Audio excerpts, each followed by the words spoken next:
Pour la première fois, le TIE Fight pose ses valises à Paris. Certes, Cannes y avait eu droit, Lyon également, mais ça commence à dater et à force de les voir sur l'antenne des SFR Sport, on avait vraiment hâte de les découvrir tous ici à Paris, en chair et en os. Kamel, Djemel, toutes les stars sont là. Oui, en effet, bonsoir à toutes et tous.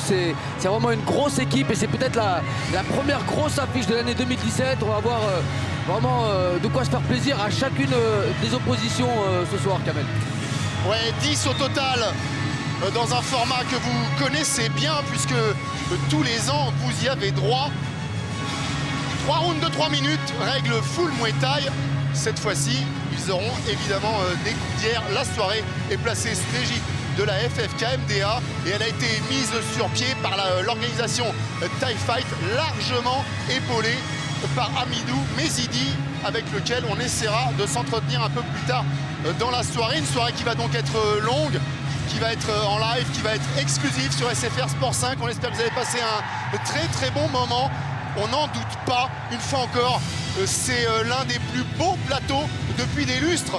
Honnêtement, on peut parfois en Thaïlande, Kamel, déplorer, reprocher à l'organisation de favoriser largement les combattants thaï, de ne pas mettre des oppositions équilibrées. Ça ne sera pas le cas ce soir.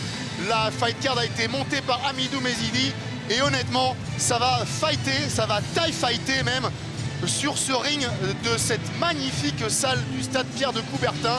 On est à Paris dans le 16e, tout juste à la sortie de la porte de Saint-Cloud. Il fait un temps magnifique sur Paris et pourtant le public est venu en nombre. L'aura du TIE Fight est mondiale et en France, pays connaisseur de Muay, on l'a découvert dès la première année, Kamel, puisque le premier champion TIE Fight était français.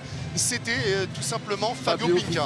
En effet, c'est vrai que ça va être très intéressant. On a face à cette équipe thaïlandaise vraiment des combattants aguerris français qui ont bien progressé depuis quelques années. Il va y avoir des retrouvailles avec des revanches, notamment entre Sousakorn et Yohan Beauséjour.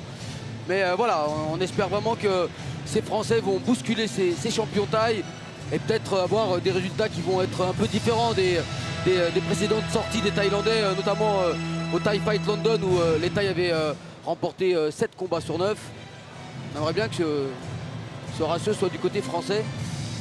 7 combats sur 9, mais où un des avatars du TIE Fight était tombé et c'était Sayok qui est là ce soir et qui a une particularité. Sayok, c'est qu'il a combattu tout récemment face à un boxeur qui lui-même avait combattu à peine plus avant et qu'on avait eu le plaisir de vous proposer, enfin en ce qui me concerne, puisque Kamel malheureusement ce soir-là, le Valois au Victory, vous n'étiez pas là, c'est Chingiz Alazov et c'était Sayok qu'on retrouvera donc tout à l'heure et qui s'est incliné face à Chingiz. Sayok qui était déjà présent du côté de Cannes en 2011. Hein.